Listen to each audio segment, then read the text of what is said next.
I have some good news and some bad news. So I'll start out with the bad news first. One of the things we say at Catholic Peace Ministry is we want to someday convert the United States to a civilian economy rather than a permanent war economy.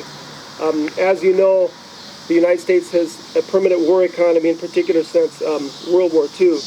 Unfortunately, the Obama administration, with their allies in Congress, and this is something they tend to all agree on, unfortunately, through the Department of Defense and Department of Energy, have allocated $986 billion for a future modernization of our nuclear weapons program to especially create a better and more efficient delivery system. So over the period of several years, there's nearly $1 trillion that is projected in spending for nuclear weapons. For years, CPM and a number of organizations here have been interested in the question of Iran.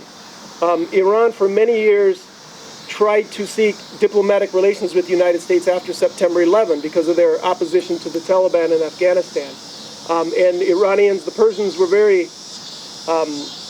surprised when all of a sudden they were included on an axis of evil list. Towards the end of the Bush administration, we were concerned and started an organization, Iowans to Prevent the Bombing of Iran. There is some evidence moving forward that it's possible the Joint Chiefs of Staff may have held off the Vice President's office in particular from that happening towards the end of the Bush administration. And we then changed our name to Iowans for Diplomacy with Iran. Many of you signed petitions that we sent to President Obama asking him for diplomacy with Iran. Well, we now have a nuclear deal. The 5 permanent members of the Security Council have signed on. The agencies of the United Nations moving forward. At the same time, I recall the day after this agreement was signed, we heard from the Islamic State in their opposition. They call it the Safavid Crusader Alliance Treaty. We heard from the State of Israel, we heard from the theocracy in Saudi Arabia, and we heard from the Republican Party. And so there are many voices together in unison opposed to this particular treaty, but the entire world, with a few exceptions, some of which I just named, are wanting to annihilate this treaty.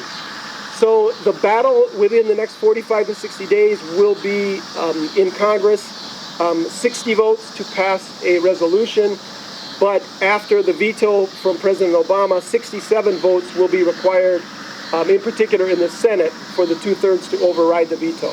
So I just ask all of you to write letters, put your name on our action alert. We're going to ask people to contact our 2 senators in Iowa, and also to go into their offices on this particular issue. A senator from Indiana and Colorado are swing votes. They're very important, so if you know people in those states, try to lobby them and move forward on this so that, come what may, this deal with Iran stays. Last thing I will say, we also were always cognizant of Resolution 687, which said we need a nuclear weapons-free Middle East.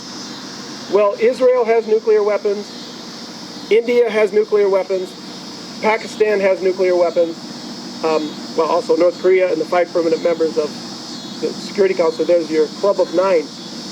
So we need to continue to work so that we have a world without nuclear weapons. Thank you.